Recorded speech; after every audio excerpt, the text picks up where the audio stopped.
이 새벽 우리가 함께 보신 하나님의 말씀은 이사야 36장 말씀입니다. 이사야 36장 말씀 우리 함께 교독하시겠습니다. 제가 먼저 봅니다.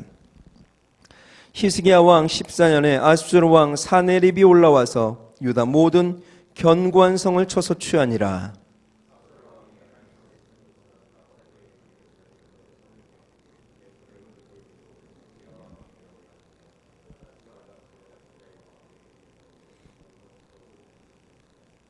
힐기야의 아들 국내 대신 엘리야김과 서기관 셈나와 아삽의 아들 사관 요아가 그에게 나아가니라.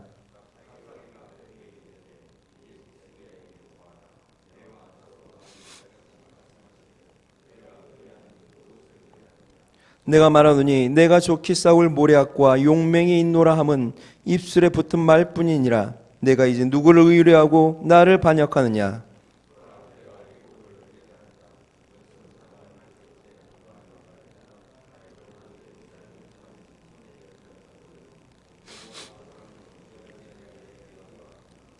혹시 내가 내게 이르기를 우리는 우리 하나님 여호와를 의뢰하노라 하리라.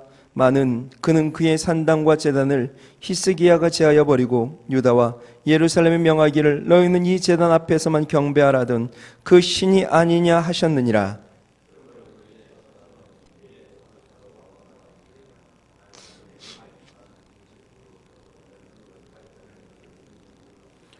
그런즉 내가 어찌 내 주의 종 가운데 극히 작은 장관 한 사람인들 물리칠 수 있으랴. 어찌 애굽을 의리하여 병거와 기병을 얻으려 하느냐.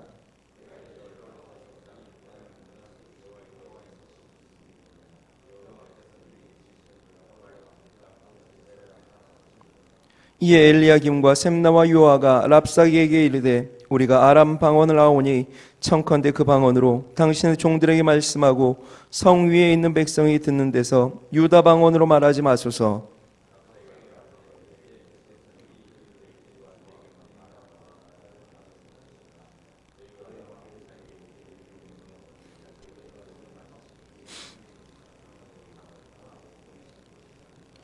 이에 랍사기가 일어서서 유다 방언으로 크게 외쳐가로되 너희는 대왕 아수르 왕의 말씀을 들으라.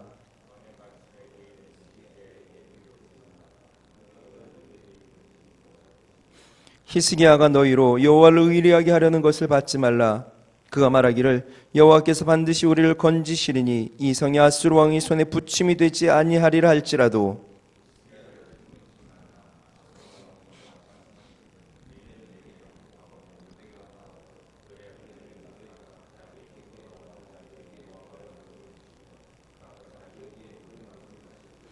내가 와서 너희를 너희 본토와 같이 곡식과 포도주와 떡과 포도원이 있는 땅에 옮기기까지 하리라.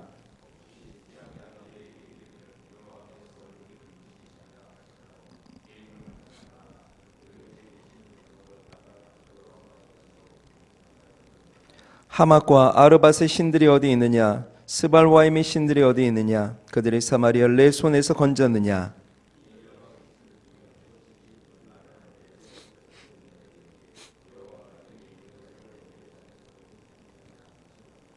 그러나 그들이 잠잠하여 한 말도 대답지 아니하였으니 이는 왕이 그들에게 명하여 대답지 말라 하였음이었더라.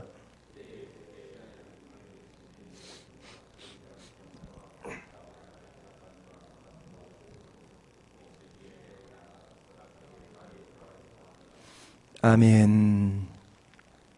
오늘부터 시작하는 이사야 36장부터 39장은 히스기야 왕에 대한 이야기입니다. 이 부분의 이야기는 대부분 열왕기하 18장 13절에서 20장 19절까지 있는 말씀과 일치합니다. 히스기야는 25세 왕위에 올라 29년을 치리했습니다.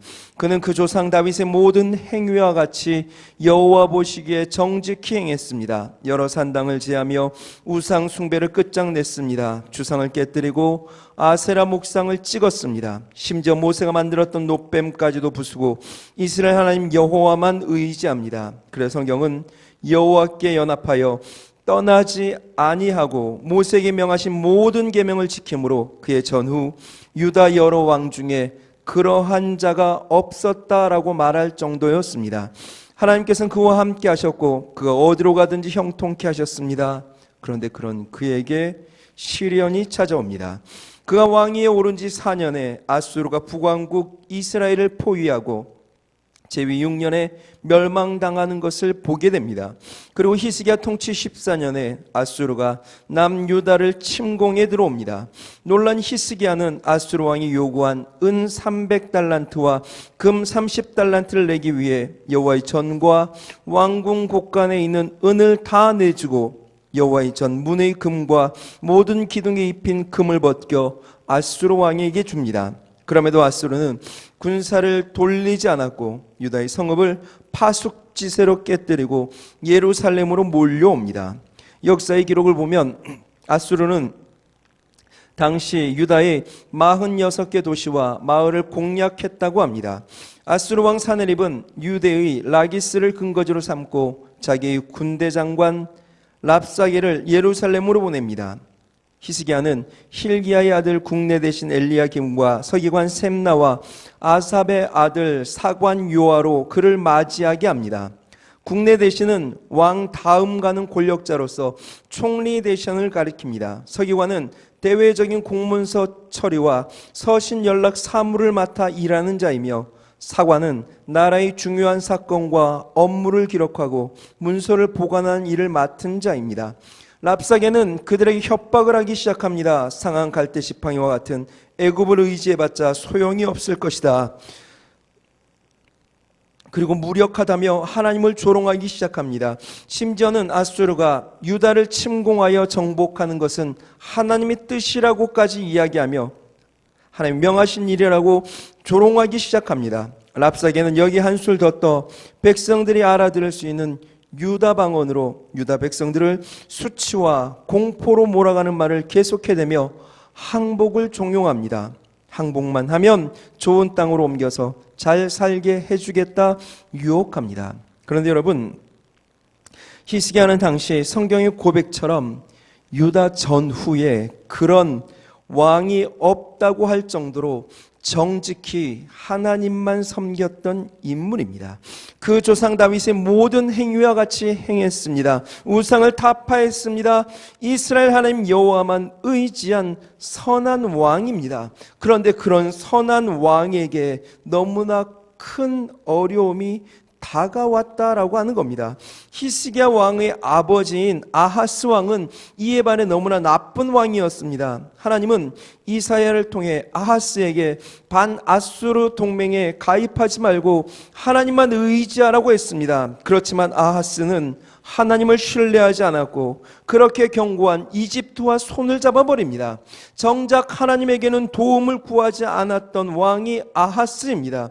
그럼에도 아하스 왕 때에는 대체로 평온했습니다. 뭔가 이상하지 않습니까? 히스기야 왕의 아버지 아하스 왕은 온갖 우상을 숭배하고 하나님이 그렇게 싫어하신 애굽과 손잡았습니다. 하나님을 의지하지도 않았습니다. 반면에 히스기야는 유다 땅에 만연한 우상을 타파하였고 하나님만 의지하여 종교개혁을 일으켰습니다. 그런데 아수르는 아하스 때가 아닌 히스기야 때 침공해 옵니다. 왕이 된 후 14년 동안 히스기야는 다른 곳에 한눈 팔지 않았습니다. 오직 하나님 한 분만 붙들고 의지했습니다. 그러면 평안과 번영은 둘째 치더라도 전쟁은 없어야 하는 것 아니겠습니까? 아니 어떻게 이럴 수 있단 말입니까? 하나님 앞에 최선을 다하여 신앙하고 믿음하려고 발버둥 치고 있는데 이런 끔찍한 일을 하나님께서 어떻게 허락하실 수 있단 말입니까? 그러나 실제로 이런 일들이 우리 주위에는 너무나 많이 일어납니다. 하나님 앞에 신실하던 분이 갑자기 죽을 병에 걸렸다는 이야기, 하나님만 바라보고 목회하시는 목사님이 사기범에게 사기를 당하여 어려워지셨다는 이야기, 주님 앞에 정직과 온전함으로 나아가는 성도님의 사업이 어려움을 겪었던 이야기, 너무 끔찍한 이야기가 비일비재하게 일어납니다. 어떻게 이럴 수 있습니까? 그런데 여러분, 성경에서 보듯 그럴 수 있습니다. 우리는 여기서 히스기야가 당한 고통도 기억해야 하지만 믿음 생활 잘하려고 발버둥 치면 발버둥 칠수록 사탄도 우리를 하나님께로 떨어뜨려 놓으려고 발악하고 있다는 사실도 기억해야 합니다. 우리 주위의 악은 내가 하나님을 신실히 믿던 안 믿던 여전히 존재합니다. 푸른 초장 맑은 물가를 노래했던 시편 23편에도 사망의 음침한 골짜기가 나옵니다. 여호와가 나의 목자이신데도 어려움이 생깁니다. 이스라엘의 전성기를 누렸던 다윗도 도망자가 되었었고 살기 위해 미친 척을 하며 연명해야만 했습니다. 그러나 여러분 꼭 기억하셔야 될 것이 있습니다. 내가 사망의 음침한 골짜기를 다닐지라도 그분은 나를 고아와 같이 버려두시는 분이 아닙니다. 우리가 해를 두려워하지 않을 이유에 대하여 시편 23편은 그 순간에도 주께서 나와 함께 하심이며 주의 지팡이와 막대기가 나를 안위하고 계시다 말씀합니다. 다윗이 하나님을 의지하고 걸어갔지만 사망의 음침한 골짜기가 있었고 끔찍한 골리앗과 블레셋이 그를 늘 괴롭혔습니다. 심지어 그의 장인 사울도 그를 괴롭혔고 그의 아들들도 그를 힘들게 했습니다. 우리 믿음 생활에도 언제나 건강의 염려와 물질의 고통, 관계의 어려움은 우리를 늘 힘들게 하고 시험합니다. 그러나 여러분, 주님이 함께 하십니다. 주의 지팡이와 막대기가 나를 안위하고 나를 인도하고 계십니다. 그렇다면 해볼 만하지 않겠습니까? 홍해를 향하여 손을 내어 밀어야 합니다. 믿음으로 골리앗과 맞서야 합니다. 히스기야는 유다 백성들에게 그 방향을 제시합니다. 21절 말씀입니다. 이렇게 말하죠. 그러나 그들이 잠잠하여 한 말도 대답하지 아니하였으니 이는 왕이 그들에게 명하여 대답지 말라 하였음이었더라. 온전한 믿음으로 하나님의 길을 걸어갈 때 다가온 그 시험들, 그 앞에 우리가 할 일은 그것들을 향하여 잠잠히 입을 닫는 겁니다. 그리고 엎드려 하나님을 향하는 것이고 우리의 입술을 그분을 향하여 여는 것입니다. 이것이 히스기야가 아수르를 극복하고 이겨 산 비결입니다. 여러분, 기도입니다. 하나님의 뜻대로 살아도 고통, 어려움이 있습니다. 힘들죠. 괴롭습니다. 세상은 믿음으로 살려고 하는 우리를 조롱할 것입니다. 그러나 기억하십시오. 주님이 언제나 함께 하십니다. 주의 지팡이와 막대기가 우리를 안위하십니다. 원망과 불평의 입을 닫고 대신 그것을 바꾸어 기도의 제목으로 만드십시오. 거기서부터 고통을 풀어가는 실마리가 잡힐 것입니다. 거기서부터 우리의 믿음은 또한 새로워질 것입니다. 그 믿음의 길 묵묵히 온전히 걸어 승리하는 저와 여러분들 다 되실 수 있기를 주님의 이름으로 축원드립니다.